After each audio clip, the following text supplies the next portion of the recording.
So you finished up the campaign, you're moving into doing nightmare dungeons because you need to level, you need to get experience, and you need to get better gear. Well, if you pick the wrong dungeons, you could absolutely crush your kill speed, which means you're going to be getting way, way less of that precious experience you want, and you're not going to get any of that godly gear. So today, I'm going to go over everything you should take into consideration when choosing which nightmare dungeon you should run and which one you shouldn't. Now, first off, we're going to talk about the most basic thing of all.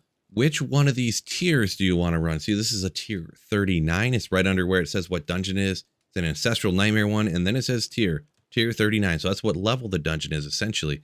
So that one's a 39. This one up here is a 41. This is a 49. Which one should you actually run? Well, all you need to do is take your character level, which is right here in this screen. See, I'm an 88. It is also right here as well, and subtract 51. So I'm going to go ahead and do that. And let's see, 8 minus 1 is a 7. 8 minus 5 would leave you with a 3, so 37. That's what tier I'd want to run. Now, what that number means is that a tier 37 dungeon would have monsters that are 3 levels above your character. This is what most people would consider most optimal, because the higher the tier, obviously the higher level the monsters, the harder they'll be to kill and the more damage they're going to do to you. Now, 3 levels above your level, the monsters will give you a 25% experience bonus above what their base experience is. Now, if they're only 2 levels above you, I think it's 15 and 1 is 5.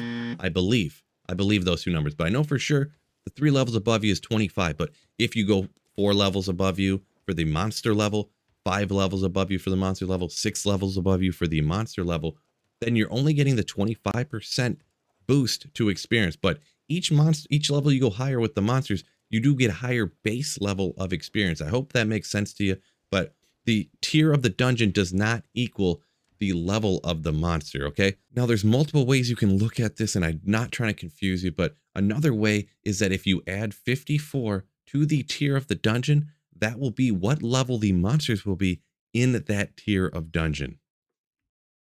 So, thinking about this, we're going to take a look at this first dungeon. It is a tier 84. Before even looking at any of the affixes on it, do you think we want to run this level, this tier 84 right now with this character? You could try it, but it's going to be a heck of a hard time. So generally, you're not going to want to do that, especially when I said before, the tier that would be quote unquote optimal, the monsters 3 levels above you, is only 37. So this one right here is going to be a challenge. Usually you just go ahead and scrap that if by somehow you come across having one of these. Now we'll move on to the next one. This one's a tier 25. It's actually 12 tiers below what is quote unquote optimal. Now, when it's this low, you're probably going to get almost none or maybe even no experience at all from running this dungeon. So in general, unless you're kind of helping somebody out, you're not going to want to run this either. So both these last two, you're going to want to go ahead and scrap. Now we'll move on to looking at some of the negative affixes that you're absolutely going to want to avoid. And notice I said negative aspects because in that green writing is actually positive affixes, but I generally don't even look at the positive affixes at all. They do help you out a little bit here. Maybe if you're doing poison damage, 15% more poison damage you see there.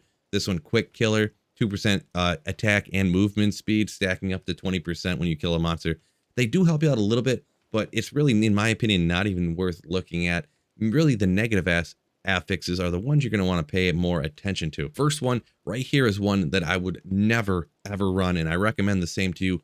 Never run these ones that have lightning storm. This lightning storm, what it is it follows you around and all of a sudden it'll pop out a bubble.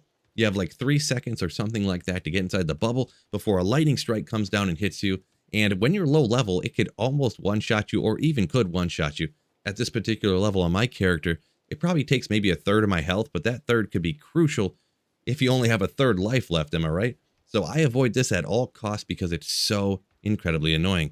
Moving on to the next one here. One that I generally am not going to run. That's one with Stormbane's Wraith. Once again, this is a thing that follows you around. When it gets close enough, it flashes and then boom, sends out a pulse of damage that can probably, like I said, with this particular character, takes about a third. But when I was lower level, it was taking away 2/3 or 3/4 of my life in one shot. So incredibly annoying to constantly have to try to avoid this when you're fighting monsters. So that's one I used to avoid all the time. Now I avoid it almost all the time. It depends how many dungeons I got and, you know, if I feel like going and crafting more or not, but I almost always avoid that Stormbane's Wraith. Actually, this one is a dungeon that I would always avoid, though, because it has one that I don't like there and has another one that almost everybody despises as well at the bottom, and that's Resource burn. Monsters attack from a distance, burning 16% of your primary resource. People complain to me a ton about this one and say how they never run it. I don't have as much of a problem with it, but I do agree it is incredibly annoying. So having both of those two on here, that's a no-go from me, fellas. So I'm going to go ahead and scrap that one eventually. Moving on to another one that a lot of people really, really don't like. And have you ever been CC'd, crowd controlled, and just been frozen and frozen and frozen and chain frozen? Well, when you come across empowered elites that are cold enchanted like this one right here, you're going to want to avoid this one then if you hate that. When they hit you over and over, they hit you a couple of times, especially if there's multiple elites right in one area, that's how you're going to get chain CC'd. And every single elite in the entire dungeon is going to be like that. It's not going to be a random roll for what enchantment they get or whatever. They're all going to be like that. So if you can't stand it, avoid this at all costs. Moving down here, this is where we get into the situation where it's going to be a personal preference. I've had people complain to me a lot about this backstabber one down at the bottom. Monsters near the player that deal 150% more damage when attacking from behind. And you don't always, sometimes you just accidentally get hit from behind. 150% damage, crazy huge. This is one that I would avoid sometimes. It might be one that if it's on with another affix that I don't like, then I would go ahead and avoid it. This one also has Stormbane's Wraith on it, so perhaps this might be one I go ahead and scrap up. It's kind of a dealer's choice, it's up to you, and we'll move on to a few of them that I used to avoid, but now that my character is more powerful, around this level here, I'm at 88, that I don't go ahead and worry about. Volcanic. Pretty much anything that does random damage, it just pops up and hurts you. I used to avoid all the time. Now that I'm more powerful, and I just didn't want to scrap all my dungeons, I don't avoid it anymore. So you can go ahead and take this one under consideration, Volcanic, to avoid. And here we go. We've got Death Pulse, another one I used to avoid, but now that my character clears so fast, when you kill a monster, it releases a deadly lightning pulse after a short delay. Usually I kill the monsters and I'm moving on so fast that the Death Pulse just happens behind me and I don't need to worry about it. So this is one that you could think about maybe not running depending on your clear speed or whatever. It's all up to you. So let's go ahead and take a look at a few dungeons down here. Here we got one that's level 43, and like I said, the optimal level would be 37, but with this character is good enough, Twisted Blades Rogue, you can do higher level dungeons. So I would definitely, I have been running these level tier 43, dungeons for a while now. Now there's nothing on here that's scary. Nightmare Portal, Monster Shadows, Monster Cold Resist, Monster Overpower Resist. I'd go ahead and run this one for sure. Moving on, this one's level 50. It might be a little on the high side.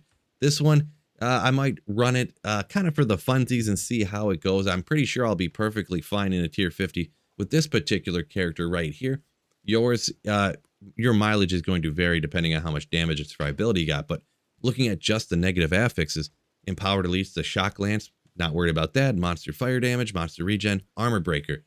Just all things I'm not really too worried about. I would definitely think I'm going to go ahead and run this in the near future as well. And look, here's another one, Onyx Hold. Lightning Caller, we don't care about the positive, right? We're looking at Poison Enchant, Monster Poison Damage, Monster Shadow Res, Crowd Control, Resist, all things that I'm not worrying about here on my character. So these are all definitely dungeons, and that one's a level 39 too, just a little bit higher than what we quote-unquote say is optimal. So these are all types of dungeons that I'll go ahead and not worry about and run. And here's another one as well, Cultist Refuge. Kind of the same situation, nothing here that really worries me. So next up, we're going to go ahead and jump over to maxroll.gg. And here we are with that tier list that has which dungeon is actually the best to run and which ones are the worst. Now, these are generally based upon which ones are going to get you the most experience. And, how fast you can kill. The faster you can kill, the better chance of you getting more loot. Now, in my experience, I don't generally go off these tier lists to decide which dungeons I run. I just do random ones around. So I'm constantly running all these different dungeons, not spamming the same ones. But if you would like to get the most experience possible, maybe just stick to B and higher, or you could even just stick to A and higher, the A tier and the S tier if you'd like to. Or what I would say would probably be, in my opinion, the best if you want to try to memorize any of these to not run, because I don't think it's really going to be a great idea to be scrapping a bazillion sigils all the time and not running all these dungeons. Just memorize like the D tier down here, the absolute worst. Maybe just stick to the stuff that's higher than that. That's just my recommendation. You can use this tier list any way that you would like. I will also mention this is the solo experience list. Slightly different is the glyph leveling experience list, but you notice a lot of them are actually the same in group farming tier list. You notice once again, there is slight differences, but in general, it's pretty much the same. Nothing went from S tier to D tier or anything like that. And then once again, high tier pushing 80 plus. But the solo experience one is probably the one that most people are going to use. Now, one other thing you can take into consideration, it's tough because there's so many dungeons and you're not really going to be able to pick and choose always which ones you can, but it might be a contributing factor to whether you want to run a dungeon, even though it has negative affixes on it or not. And that is actually that monster families actually have a chance of dropping specific base items. Right here, you see bandits. There's a whole sentence here, and this is once again on maxroll.gg, but they tend to drop daggers and maces more often. Cannibals, they drop helms and axes. They're dropping helms. Maybe they're dropping that Tempest Roar. Maybe that Shaco even. I don't know. But if you're hunting Tempest Roar, maybe you want to go somewhere where there's cannibals. Also, helms is cultists. So maybe you want to go to one of the dungeons that have more cultists in it. So this is another thing to take into consideration. And also, there'll be a link to this down in the description as well. So you can go ahead and kind of target farm specific types of monsters in order to get those pesky uniques that you just can't seem to find any other way. The list goes on and on as we go down, and they all have a little bit different base items that they have a better chance of dropping. And if you want to be able to tell where you really need to go without you having to really look for yourself, like what monster's here, what monster's there, I'm going to put a link to this tool in the description as well. It's a community made tool for searching where's going to be the best space to find each one of these types uniques. Now, first of all, up here, we're just going to go ahead. This is probably the basic way you're going to do it. We're going to go ahead and filter for the Druid. And what's one on the Druid that everybody wants to find, including myself? Tempest Roar. So we'll click on Tempest Roar. We're going to scroll down.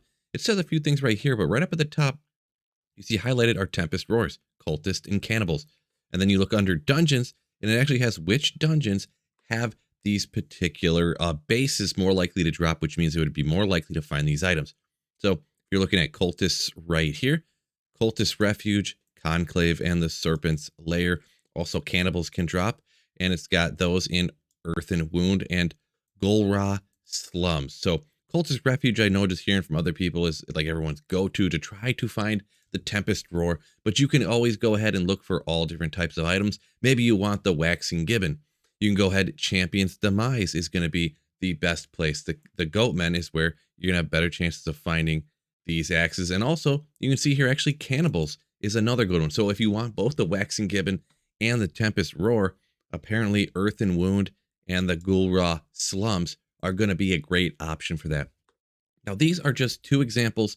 And see, when you check both of them, it actually shows right here, Cannibals from those particular places. These are just examples I did right here. You can go ahead and use this tool, like I said, link in the description, if you want to take a gander at it yourself to try to find any of these particular uniques, or at least try to target farm them. So if the video helped you out, make sure before you go hit the like button and subscribe up. It'd mean a lot. Peace out, fellas, and keep slaying.